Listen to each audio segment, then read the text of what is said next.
بسم اللہ الرحمن الرحیم۔ بسم اللہ الرحمن الرحیم۔ السلام علیکم عزیز طلباء، امید ہے آپ حضرات خیریت سے ہوں گے۔ ہمارا شرح امیت عاملین کے اسباق کا سلسلہ چل رہا ہے۔ ہم آج کا سبق شروع کرتے ہیں اور عبارت پڑھتے ہیں۔ وَمَتَى وَهُوَ لِلزَّمَانِ مِثْلُ مَتَى تَذْهَبْ أَذْهَبْ، أي إِن تَذْهَبِ الْيَوْمَ أَذْهَبِ الْيَوْمَ، وَإِن تَذْهَبْ غَدًا أَذْهَبْ غَدًا۔ وَأَيْنَمَا وَهُوَ لِلْمَكَانِ مِثْلُ أَيْنَمَا تَمْشِي أَمْشِي، أي إِن تَمْشِي إِلَى الْمَسْجِدِ أَمْشِي إِلَى الْمَسْجِدِ، وَإِن تَمْشِي إِلَى السُّوقِ أَمْشِي إِلَى السُّوقِ۔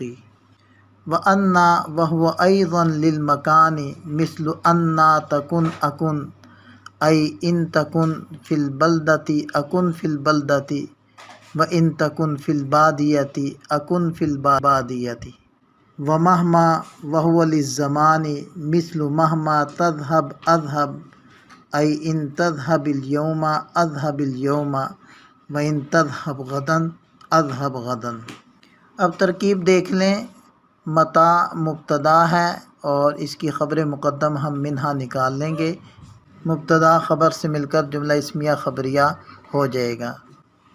وہ عاطفہ ہوا مبتدا للزمان، یہ ظرف مستقر ہو کر خبر، مبتدا خبر جملہ اسمیہ خبریہ ہوا۔ مثل مضاف، متا مفعول فی مقدم متضمن معنی شرط ہے، تذہب فعل، انت ضمیر اس کا فاعل، فعل اپنے فاعل اور مفعول فی مقدم سے مل کر جملہ فعلیہ خبریہ ہو کر شرط، اذہب یہ اس کی جزا، شرط جزا سے مل کر مفسر، ای حرف تفسیر، ان حرف شرط، تذہب فعل، انت فاعل، الیوم مفعول فی، فعل اپنے فاعل مفعول فی سے مل کر جملہ فعلیہ خبریہ ہو کر شرط، اذہب الیوم یہ اس کی جزا، شرط جزا سے مل کر جملہ شرطیہ جزائیہ ہو کر معطوف علیہ، وہ حرف عطف، ان تذہب غدن اذہب غدن، اس کی بھی سابقہ ترتیب کے مطابق ترکیب کر لیں گے، اور یہ معطوف علیہ معطوف مل کر ای کے ذریعے سے تفسیر، مفسر کون ہے؟ تذہب اذہب یہ مفسر ہے، مفسر تفسیر سے مل کر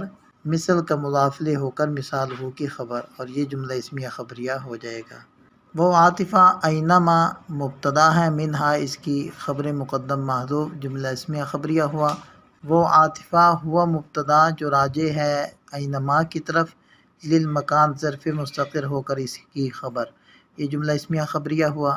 مثل مضاف، اینما یہ مفعول فی مقدم متضمن معنی شرط، تمشی فعل، انت فاعل، فعل اپنے فاعل اور مفعول فی مقدم سے مل کر جملہ فعلیہ ہو کر شرط، اور امشی اس کی جزا، شرط جزا سے مل کر مفسر، ای حرف تفسیر، ان حرف شرط، تمشی فعل، انت فاعل، الی المسجد اس کے متعلق، فعل فاعل جملہ فعلیہ ہو کر شرط، امشی الی المسجد یہ متکلم کا صیغہ امشی، الی المسجد اس کے متعلق ہو کر جملہ فعلیہ ہو کر جزا، شرط جزا سے مل کر جملہ شرطیہ ہو کر معطوف علیہ، وہ حرف عطف، ان تمشی الی السوق امشی الی السوق، اس کی بھی اسی طرح ترکیب کر کے ہم معطوف بنا دیں گے، معطوف علیہ معطوف مل کر ای کے ذریعے سے تفسیر بن جائے گا، اور مفسر تفسیر مثل کا مضاف الیہ ہو کر مثال ہو محذوف کی خبر بن جائیں گے۔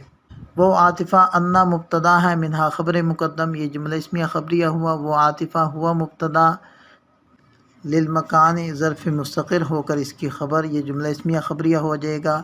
ایزن یہ مصدر ہے، آذا ایزن، اس طریقے سے اس کا فعل ہم محذوف نکال لیں گے، آذا فعل اپنے فاعل اور ایزن مفعول مطلق سے مل کر جملہ فعلیہ خبریہ معترضہ ہو جائے گا۔ آذا فعل ضمیر اس کا فاعل اور ایزن، آذا فعل ضمیر فاعل اور ایزن مصدر مفعول مطلق سے مل کر جملہ آذا فعل اپنے فاعل اور مفعول مطلق ایزن سے مل کر جملہ معترضہ ہو جائے گا۔ مثل مضاف، انا مفعول فی مقدم متضمن معنی شرط، تکون فعل، انت فاعل، فعل فاعل جملہ فعلیہ ہو کر شرط، اکن جزا، شرط جزا سے مل کر مفسر، ای حرف تفسیر، ان حرف شرط، تکون فعل، انت فاعل فی البلدتی اس کا متعلق، فعل فاعل جملہ فعلیہ ہو کر شرط، اکن فی البلدتی اس کی جزا، شرط جزا سے مل کر معطوف علیہ وہ حرف عطف، ان تکن فی البادیتی اکن فی البادیتی اس کی بھی اسی طرح ترکیب کر کے معطوف علیہ معطوف مل کر تفسیر بن کر یہ مفسر تفسیر سے مل کر مثل کا مضاف الیہ کا مثال ہو کی خبر بن جائے گا۔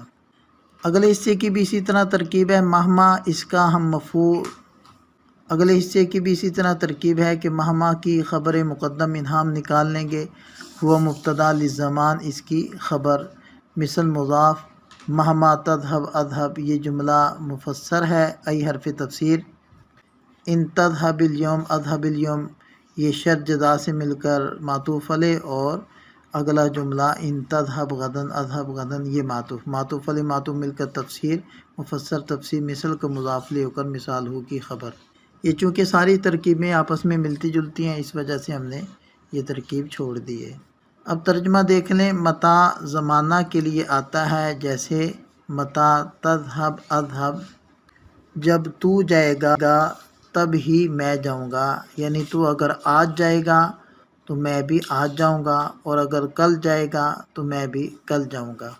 جوازی میں مضارع میں سے چوتھا اسم متا ہے، بقیہ وضاحت تو اس کے ترجمے سے خوب واضح ہے۔ اور اینما مکان کے لیے آتا ہے، جیسے اینما تمشی امشی یعنی جس جگہ تم چلو گے میں بھی چلوں گا، یعنی اگر تم مسجد چلو گے تو میں مسجد چلوں گا، اگر تم بازار چلو گے تو میں بازار چلوں گا۔ اور انا بھی مکان کے لیے آتا ہے، جیسے انا تکن اکن جہاں تو رہے گا وہیں میں رہوں گا، اگر تو شہر میں رہے گا تو میں شہر میں رہوں گا، اور اگر تو جنگل میں رہے گا تو میں جنگل میں رہوں گا۔ اور مہما زمان کے لیے آتا ہے، جیسے مہما تذهب اذهب جس وقت تم جاؤ گے میں جاؤں گا، اگر تم آج جاؤ گے تو میں آج جاؤں گا، اور اگر تم کل جاؤ گے تو میں کل جاؤں گا۔ فعل مضارع کے جوازم کا بیان چل رہا ہے۔ آج کا سبق بہت آسان ہے، ترکیب کے اعتبار سے بھی اور معنی اور مفہوم کے اعتبار سے بھی۔ ملتے ہیں نئے سبق کے ساتھ، دعا میں یاد رکھیے گا۔ السلام علیکم۔